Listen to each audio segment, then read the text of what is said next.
guys, a fun garden fact. Well, fun for me because it was new to me. Did you know that just like tomatoes, potatoes can be split into two camps, either determinate or indeterminate, and it's like literally like tomatoes around how they grow. I didn't realize that, and a cool comment was left on one of my previous videos explaining that to me, and I thought it was really awesome. So I did a bit more research and just figured out, you know, what made one determinate and what made one indeterminate, kind of looked at some varieties, and yeah, so I'm going to talk about that today. So here's an example. I've got one of each. Ilam Hardy are an indeterminate and Halo is a determinate. And so the things that make indeterminate and determinate up are based on things like height. Determinate are short, about a metre, and they're basically a short maturity day potato, so anything between kind of 80 to 90 days. Halo is an example of a short season crop. Ilam Hardy is an indeterminate, meaning it's tall, so it can grow up to 2 metres. They're generally your mid-season or late season crops, so anywhere from 120 to 160 days kind of harvest time. And there's also some things to do with laterals. Indeterminate will grow laterals and have lots of flowers on each part of the stem, and these halos or determinate potatoes have one long stem and flower at the end of it, and then they're kind of done. So yeah, kind of an interesting thought for me who's kind of new to growing stuff. In terms of varieties, I wrote a list. Maybe you can't read my writing. Sometimes I can't read my writing. But on the determinate side, these tend to be newer varieties. And when I mean new, like, you know, 100 years old, not like just last year. So for New Zealand, Rocket, Swift, Halo, which is what we're planting, Annabelle, or these are the perler ones that you can find in the supermarket. I've planted Annabelle. I'll show you how they're doing. Things that you don't normally find in NZ, Fingerling, Norland, Gold Rush, Red Norland, Red Pontiac, Yukon Gold, all examples of short harvest times or determinate potatoes. Indeterminate, for NZ, Agria, Ilam Hardy, Heather, Nadine, Moonlight, Rua, all of the older ones that you've probably heard of. In the States, around the world, places other than here, Desiree, German Butterball, Kennebec, Maris Piper, Russet Burbank, just among some of them. There's not really a difference to how you plant them. I've learned a little bit more about planting as I've been researching. So the whole point of mounding is to create a larger surface between the base of the plant and the top, so that your potatoes are going to stay protected under the soil. Any potatoes that are growing very near the surface will likely turn green, and they're not great to eat. In fact, they could give you an upset stomach. So mound your potatoes up and they'll be protected. Trenching, so plant them a little bit deeper. In pots, plant them, put more soil on them. When the shoots come up about 10 centimeters above the soil, put more soil on them, and this will also generally lead to bigger harvests. So potatoes grow on little stems that come out little white, they look like kind of noodles if you scratch around, and potatoes will form on the end of these little noodles. And so the more trunk or the more main stem of a potato that you have, the more opportunity you have for these little noodles to grow potatoes.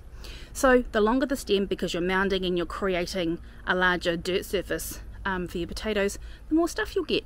So that's what I've learned recently. Today I'm going to plant some more potatoes. I'm doing succession planting, just trying to plant at different times of the season in different places in the garden, just to see what grows best. I do know that I do have little potatoes growing because I broke one off, but I'll show you where they are. You know how I mentioned it had been really wet over the past kind of week, well forever, but the past week. This is my wheelbarrow. It's my rain gauge full. I've already tipped it out once over the past 7 days, but yeah, the amount of rain we've had is just nuts. And behind the potatoes. So I'm going to move this and show you what we've got going on here.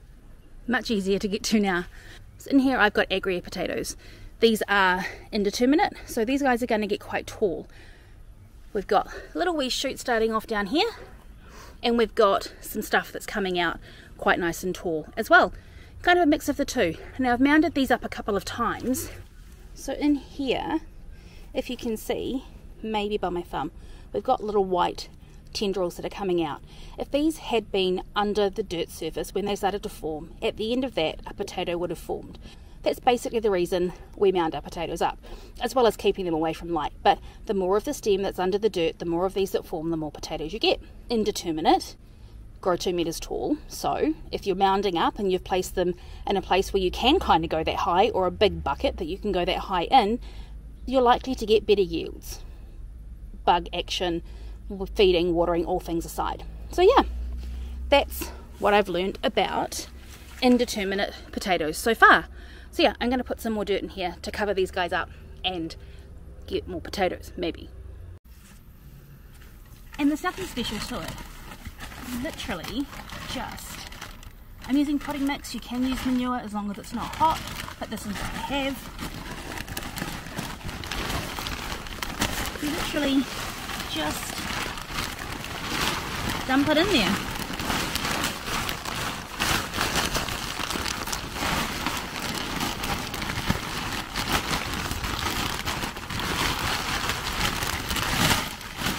So we've covered up those stems and those little shoots that are coming through. These guys were a bit taller, they'll now be buried.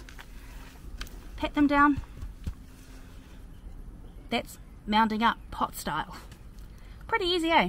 Does feel a bit weird to cover plants up that have greenery with dirt, but the internet assures me that this is what you do. So that's the mounded up one. In here I've got Annabelle's. These are the perla potatoes. I'm going to put some more dirt in there, and in here I think I have more perlas, and in this one I have one perla, and then I planted the weakest possible seed potato, and look, here it is. That was the tiniest potato in the world, but yeah, it's coming through. So I'm going to mount these ones up as well, or fill them up with dirt. You know, I said it had been wet. I have my gumboots on, and this is just a tiny bit of walking around. So wet here, it's just nuts. Okay, over to the ones I planted in the raised bed.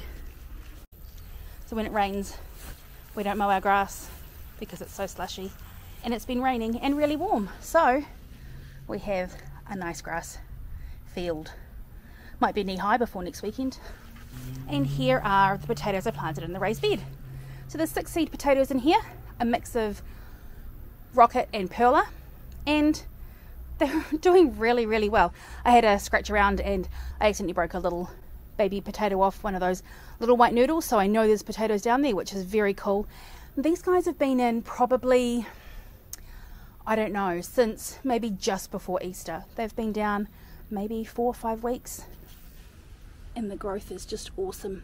So because they're in raised beds, I need to be a little bit careful. I didn't plant them that deep, so this is a really great opportunity to pop some more soil around them. And really, in this instance, I'm doing it to make sure that when they do start to sort of produce more potatoes and they get bigger, they're not near the surface of the bed. Otherwise we get that green skin thing and we can't eat those ones, and we don't grow stuff not to eat. So I've got some seed potato of my own, and I've split them into Determinate and Indeterminate, and I'm going to pop them in the garden today. These are 2 rockets that we grew from our own garden, and they've got a really nice chit here and some weird ones that will grow into stuff. I could split it in half, but I'm not going to because it's really wet and I haven't hardened the skin that will form over the bit where I've cut. And I've got, these are perlas, or I learnt today, these are actually a variety called Annabelle. Perlas is the brand name for the potato, and I bought them and they sprouted, so I'm going to grow some of my own. I've got over here the Indeterminate. I've got Agria, which were sprouted from the ones that we got from the supermarket, and these are Desiree. And I've got some really tiny ones. The first lot I tried to chit didn't come to anything, and these ones actually have. I mean, some of them are quite tiny, but that's viable. I just mounded up one that was tinier than this, so yeah, that's pretty exciting. So yeah, I'm going to do the normal thing and put some potato food in the holes, chuck them in the raised bed, and plant them, pat them down, and see how they grow. Here's some zinnias. Still haven't pulled them out.